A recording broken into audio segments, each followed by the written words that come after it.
Welcome back, everybody. Derrick Soo, your East Oakland advocate. Well, more bad news for those of us who grew up here in the Bay Area.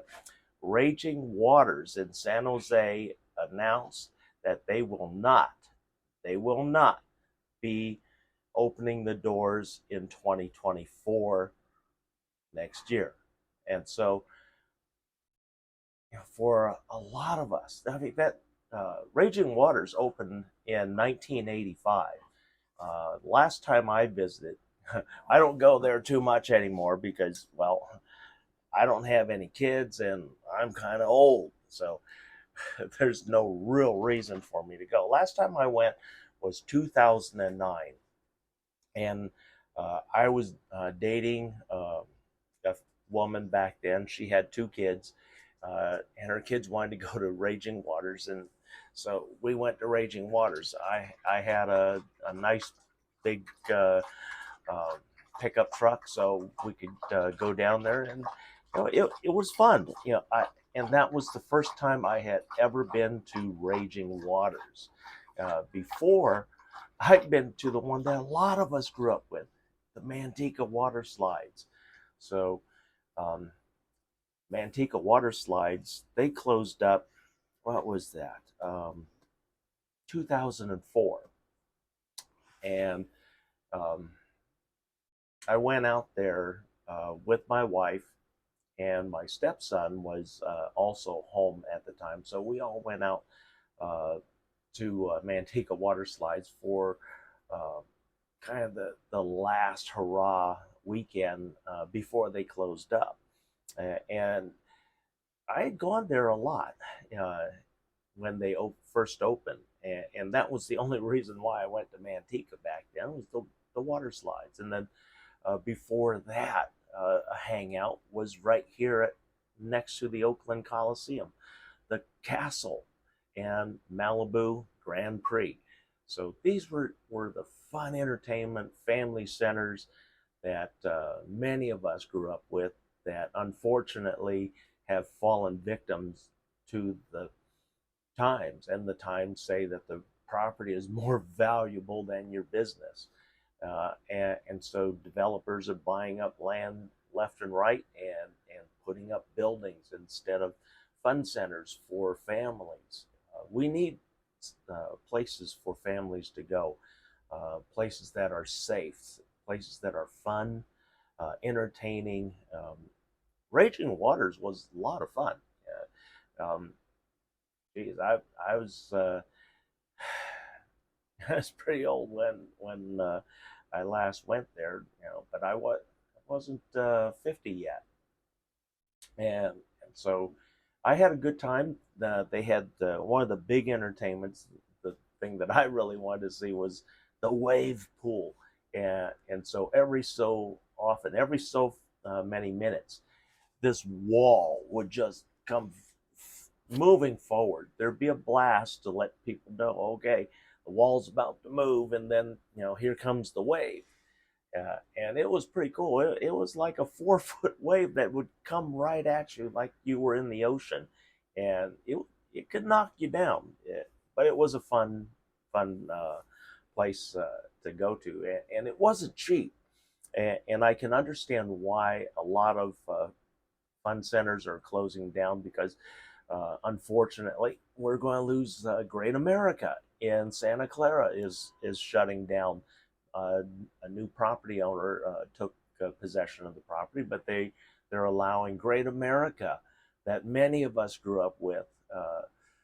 Um, yeah, that goes back to the mid '70s, because I remember going to Great America when it first opened up, and uh, it was not 1976. I remember, because one of the rides was about 1776, and it was called Turn of the Century, if you remember that ride.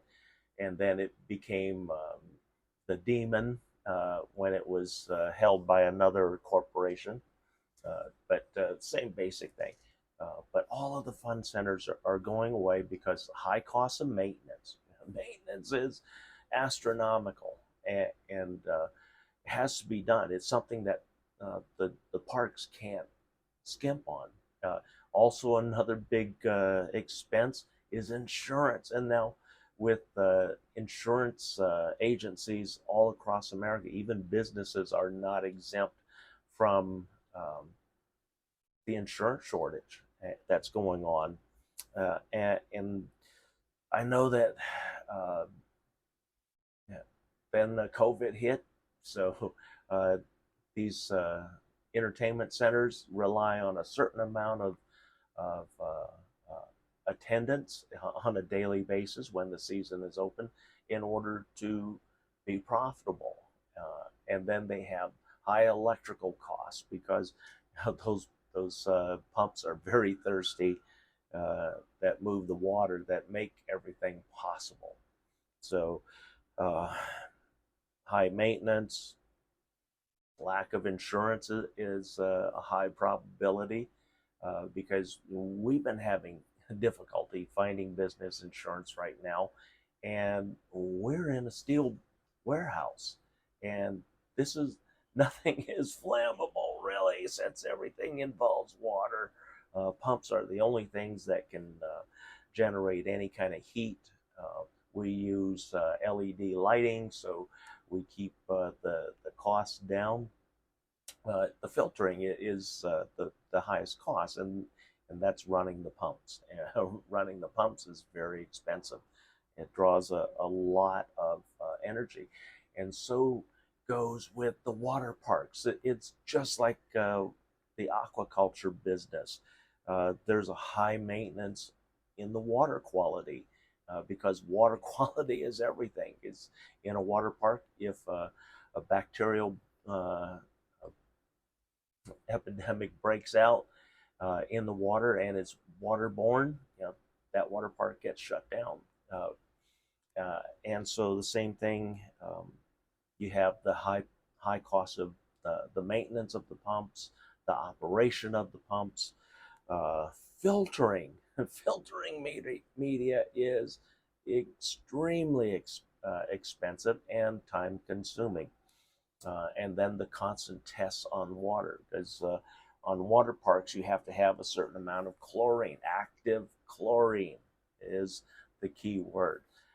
And so that's why a lot of times you go to these water parks and your eyes are burning, because they have to pump in so much chlorine in order to keep that threshold active of active chlorine in the water, because so many people are peeing in the pool, and that's usually what it comes down to. But anyway, another one's biting the dust. We're losing raging waters, a place that I knew, and did go there once. And there were lots of other attractions that closed down. San Jose had Frontier Village that closed down in the early 80s, because I went to the closing of Frontier Village, and that was one of the places that my parents loved to go to, and I loved going there for the shooting gallery, because I love, and they had real compressed air rifles there, and they were on a tether, but you could freely move around and even turn around into the crowd. But back then, people had more sense than the people nowadays. You couldn't do that nowadays. And that's why they use water pistols instead of real pistols, and it's just not the same. But all these fun centers are going away. They were cheap fun. They were family oriented, and what's a family to do? Because your quality of life, for activities and places for a family to go and just hang out and have fun, is becoming more and more difficult. Movies, I'm not a big movie fan. I definitely don't go to sports events. So, what's a family going to do in the near future? Because their options for entertainment is becoming fewer and fewer. Thanks for joining me today. We'll be right back. right